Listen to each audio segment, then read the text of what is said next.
जय श्री कृष्ण दोस्तों। अब चलते हैं अगले श्लोक की तरफ। अध्याय 1 का अंतिम श्लोक 47, जहां अर्जुन का विषाद चरम पर पहुंच जाता है।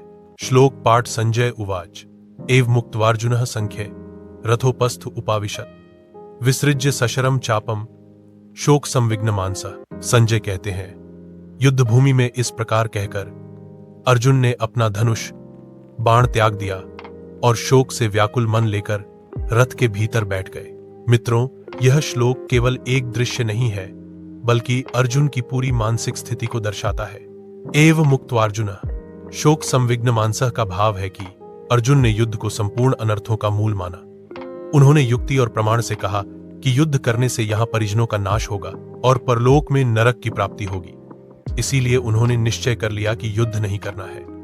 जिस रणभूमि में वे जोश और उत्साह से धनुष बाण लेकर खड़े हुए थे, वहीं उसी रणभूमि में उन्होंने अपने बाएं हाथ से गांडीव धनुष को और दाएं हाथ से बाण को नीचे रख दिया और स्वयं रथ के मध्य भाग में, जहां से दोनों सेनाएं दिखाई दे रही थी, शोकमग्न होकर बैठ गए। अर्जुन की यह शोकाकुल अवस्था क्यों हुई?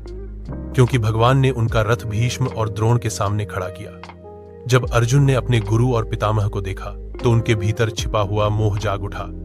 मोह के कारण वे सोचने लगे, युद्ध में हमारे कुटुंबी मारे जाएंगे। कुटुंब का विनाश ही सबसे बड़ा नुकसान है। दुर्योधन और उसके साथी तो लोभ में अंधे हैं, वे इस नुकसान को नहीं देख पा रहे। लेकिन अर्जुन समझते थे कि युद्ध से कितनी अनर्थ परंपरा शुरू होगी। इसलिए उन्होंने सोचा, हम तो राज्य और सुख के लोभ में कुल का संहार करने के लिए खड़े हो गए हैं। यह हमारी बहुत बड़ी गलती है। युद्ध करने से तो बेहतर है कि मैं निहत्था खड़ा रहूं और शस्त्रधारी कौरव मुझे मार डाले।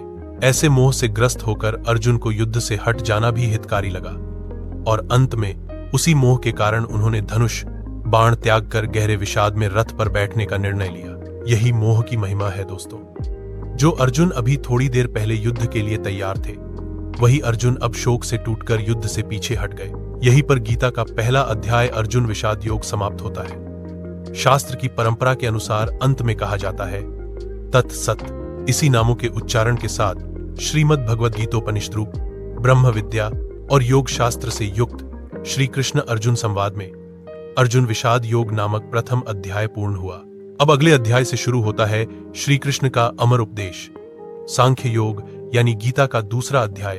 तो जुड़े रहिए हमारे साथ। जय श्री कृष्ण।